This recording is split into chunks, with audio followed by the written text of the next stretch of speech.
horror fans, welcome back to Room 237, back with another review. And it's now October 1st, so I can officially begin my run through of Stephen King film adaptations. I've already done a couple in the last few days, but now I can officially start. And I figured for the 1st of October, now that it's officially begun, start off with the classic. It's definitely a classic. It's one of my favorite Stephen King films. I think it's one of the best adaptations as far as from book to screen. But I would say it's a bit underrated in terms of the director's body of work, and it's from 1983, and it's John Carpenter's Christine. Yes, I know there is a newer version out there, a newer Blu-ray, but this has decent features on it. I'm fine with owning this. I will say, in the world of John Carpenter, I would say this might be a little underrated. But as far as Stephen King films, this one is an absolute classic, and I do think it is one of the better treatments of his work, which of course is based on the 1983 novel, Christine, which this is another one that I've read. It's been years since I've read this. I think I read this when I was like 13 or 14. I love that cover.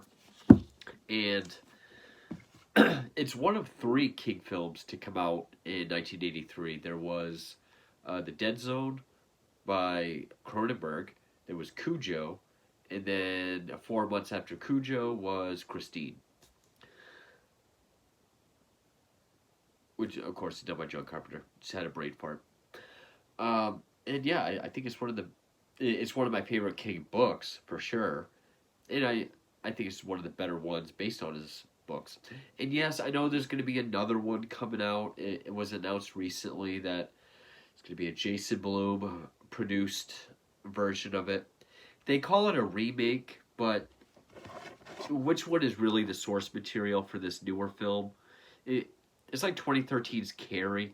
It's not a remake of the Brian De Palma film or Pet Sematary. It's not a remake of the 89 film. It's just a newer adaptation. Which just goes to show that people might not even know it's based on a book or even think about books, which shows the state of the world that we're living in. So yeah, this is not a movie that Carpenter was really into. This is not a personal project, but it's a testament to the director because it still has his craft, it still has his style, it's still very well made. It's one of my favorite scores that he's done. It has a brilliant score. But I believe this was his first film after The Thing, which got really bad reviews. A lot of people didn't like it. So he really just took this as a way to kind of dig himself out of the hole that he felt he had dug. So it's not a personal project, but it's still very well made. There's still care put into it, as opposed to some of his director-for-hire films of the 90s. And I think originally he was going to direct Firestarter, because there was Firestarter and another movie that he was to do, but then there was delays, so he opted to do this. But the producer, Richard Corbritz, he worked on the a miniseries Salem's Lot, 79. King sent him 2 manuscripts, Cujo and Christine. He really liked the idea of Christine, which kind of plays on the idea of America's obsession with cars. And so he opted to do that. And then they got John Carpenter. And this started shooting just a few days after the book hit shelves. So, I mean, the 80s really was like a boom for Stephen King films. And after this, I think there was at least one almost every year. And I know there was supposed to be people like Brooke Shields, Kevin Bacon, Scott Baio, which I'm glad they didn't get to be in the film. But I think Carpenter wanted lesser knowns like Keith Gordon, who was in Jaws 2, John Stockwell, who I know he was in another film that I've reviewed. I want to say it was a slasher film. Okay, he was in Top Gun. He was in the Friday 13th, the series. wasn't he in? Okay, I could have swore he was in a 80s slasher film, but I guess not. Oh, well, he was the director for Turistas, but both John Stockwell and Keith Gordon would go on to direct episodes of Dexter. This shirt just came in today, so I wore it by coincidence. But it also stars Alexandra Paul, Robert Prosky, Harry Dean Stanton, a really good character actor. Uh, Donald M. Morgan did this did the cinematography, not done by Dean Cundy, who had worked on I think all of Carpenter's previous films, and the music was done by Carpenter and Alan Howarth. Made for 10 million, grossed 21 million, and I do want to say the special effects guy because he was the one that did the uh, visual effects for the thing. Not the Rob Bottin like practical effects, but some of the more visual and optical effects. Was it Roy Arbogast? Just want to get his name.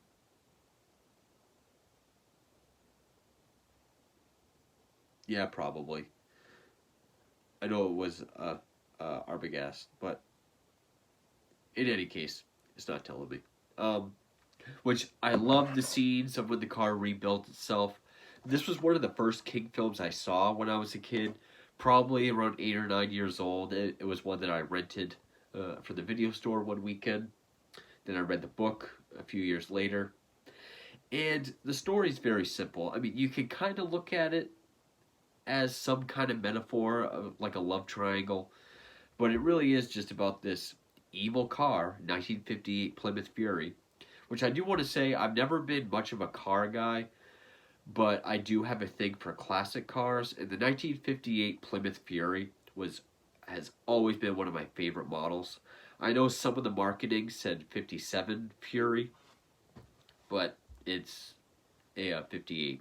I know the book describes some inconsistencies like the push button locks or like the shift lever for automatics when it had push buttons. So some inconsistencies in the book. Also, Furies had gold trim on the side. This one had custom paint. And there was actually, I think, 24 cars used. Some of them were Belvedere's. Some were, what was the name of the other model?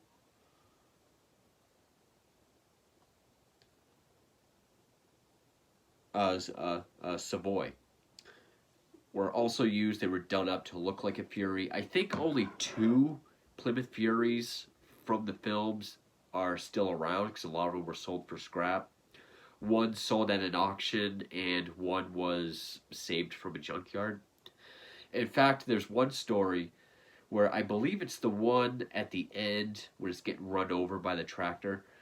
People were actually starting to believe this thing might be possessed because the car just would not die. But it's a great looking car. It looks evil. It looks sleek. They didn't really have to do much to look evil because the car has so much attitude itself. It does work that all the scenes when it's alive, the windows are blacked out so we can't see inside, but it's nighttime so it works.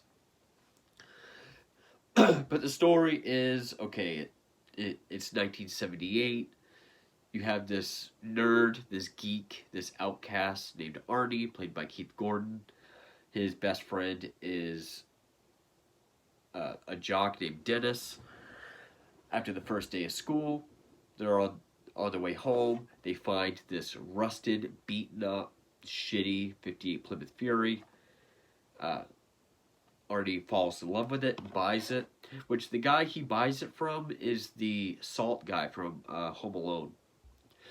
Which, in this, the guy, LeBay, that he buys it from is the previous owner's brother, but I think in the book he buys it from the guy himself, and then he dies, and then when Dennis does some investigating, he talks to his brother.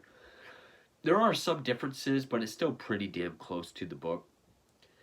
And from then on, the car sort of becomes Arnie's girlfriend. It becomes a jealous girlfriend, but it brings him out of his shell.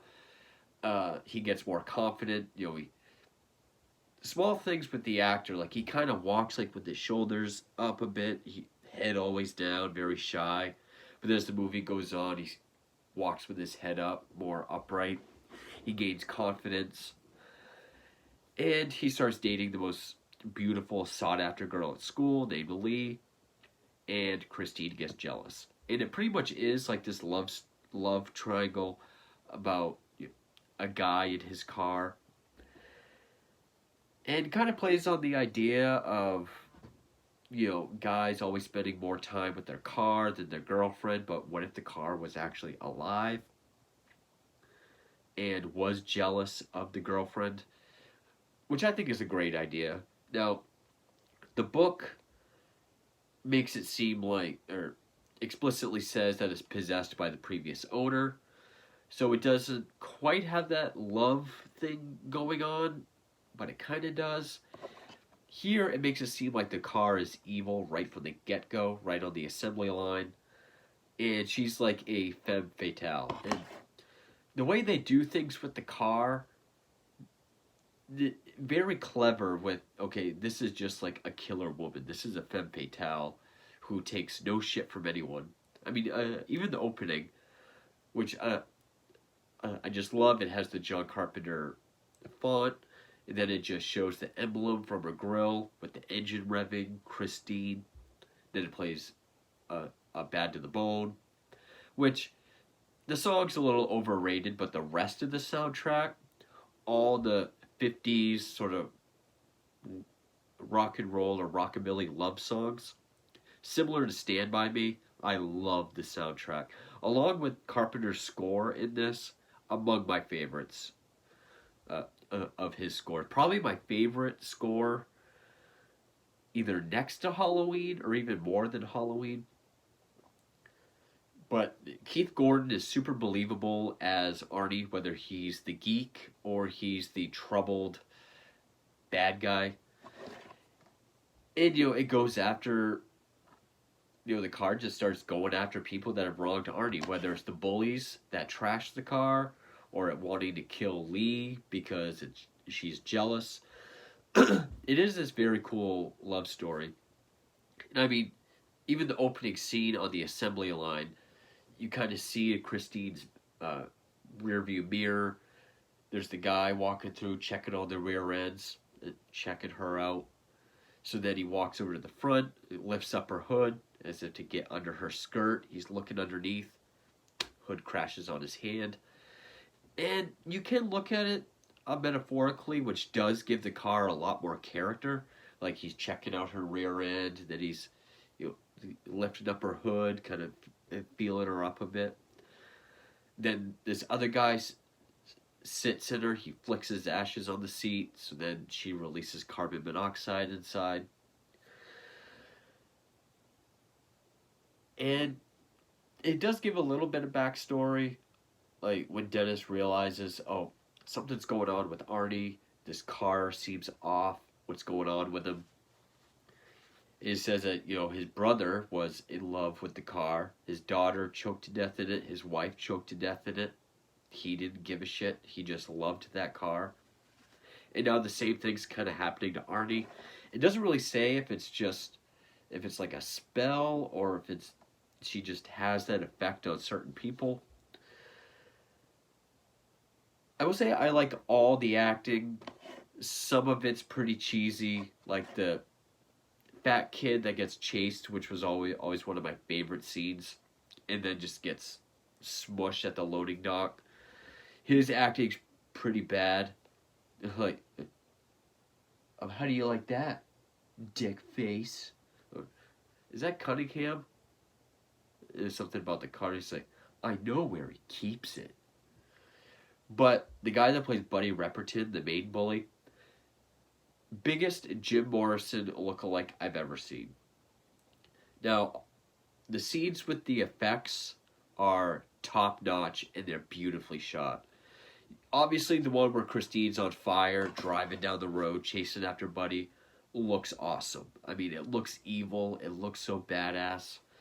I love the shot of just, she's way back here driving on flames. We see the back of Buddy as he's running away. But each time we cut back to both of them, we're closer. I know there were more scenes, like, which actually two of Buddy's friends, one of them was the guy from the opening ESP test in Ghostbusters. The other one was kind of the loudmouth comic relief in Friday the 13th Part 2. I know he was supposed to be killed by like the car lift, but it looked really bad, so they just had him die in an explosion. But the scene when she's on fire, awesome. Probably my favorite scene, and just because of the way it's shot and kind of what it represents, is after the bullies trash the car because he has to keep it at this sort of self-storage garage with this guy Darnell, who's one of the funniest characters in the movie. They go there and they trash it, and the fat kid Moochie, it's implied that he shits on the dashboard, but there was a deleted scene where they did show him doing that. But when Arnie's in the garage, she's all smashed up.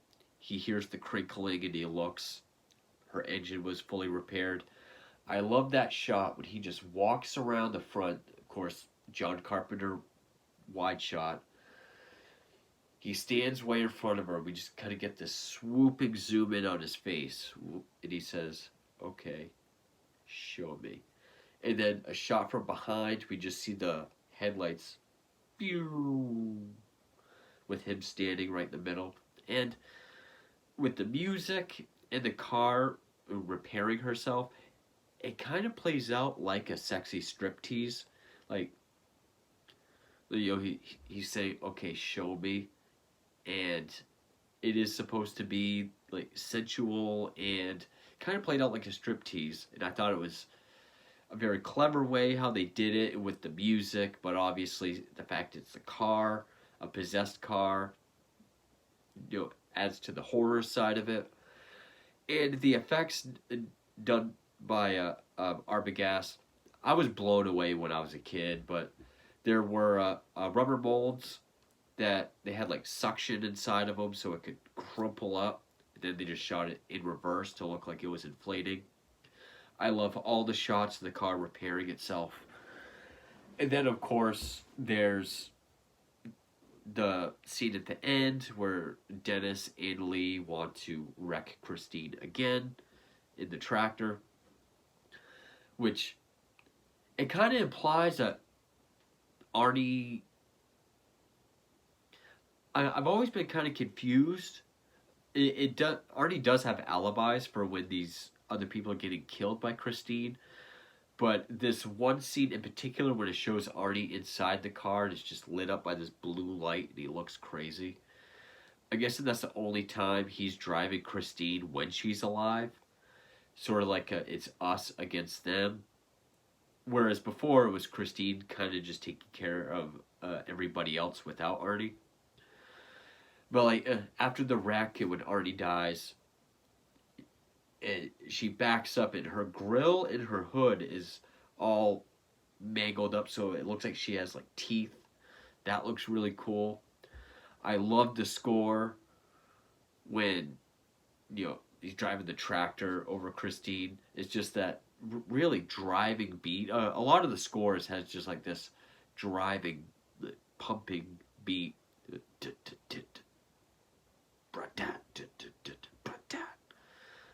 I love that. I also love what also makes it feel like a love story, because obviously Christine gets jealous of Lee, like tries to choke her at the drive-in, which I don't remember.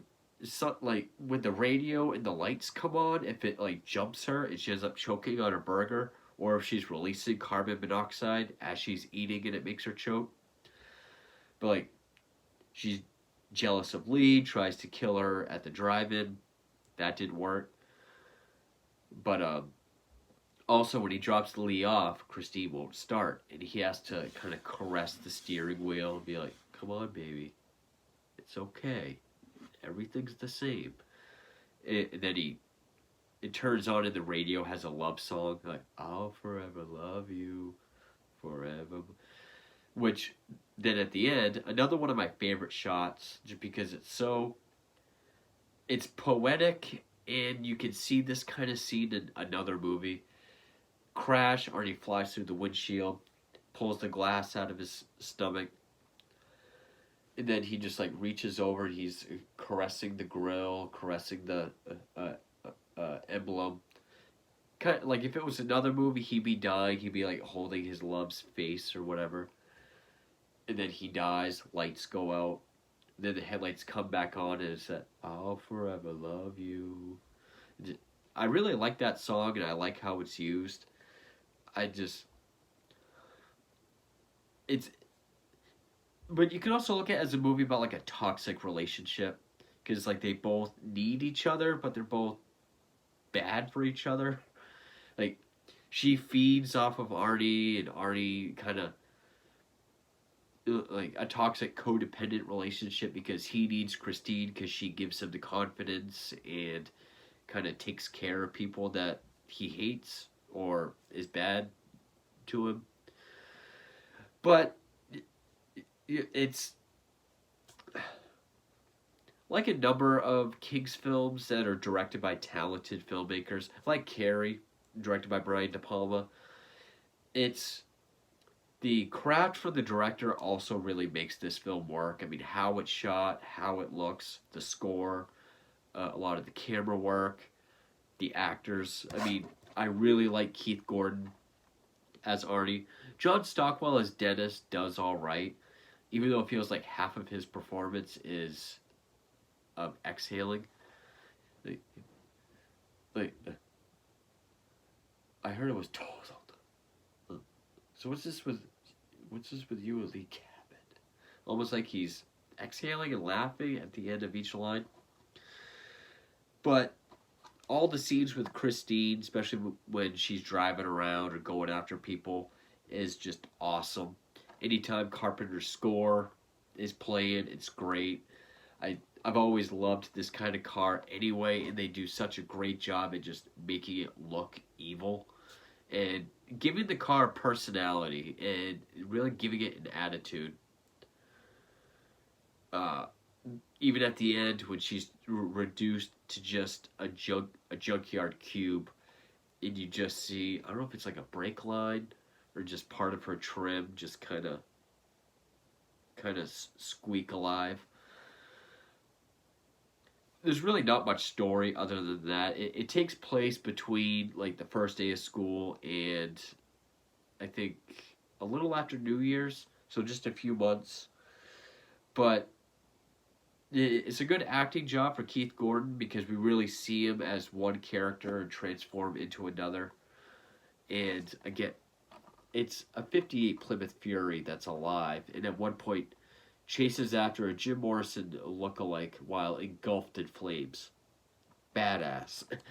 Shot, directed and scored by John Carpenter. It's just, I always thought this movie was fun, and I've always been a fan of the book.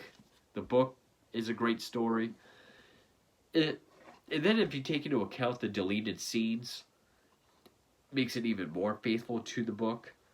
But yeah, I've always had fun with this film. I've always enjoyed it. Definitely one of my favorite King films, one of my favorite adaptations of King's, and one of my favorite Carpenter films, too. I know when people talk about Christine, they usually say it's a Stephen King film. You rarely hear that it's a Carpenter film. But it is one of my more favorite of Carpenter's films. I've always really enjoyed Christine. I know there's not a whole lot to say about it other than just, how it's filmed, like most of John Carpenter's films, how it's directed, the camera work, how gorgeous the shots are, how they're composed, the score, and then in this particularly just the scenes with Christine and how badass they are. But yeah, I got plenty more Stephen Kings to get to this month, so stay tuned for those, and thank you for watching.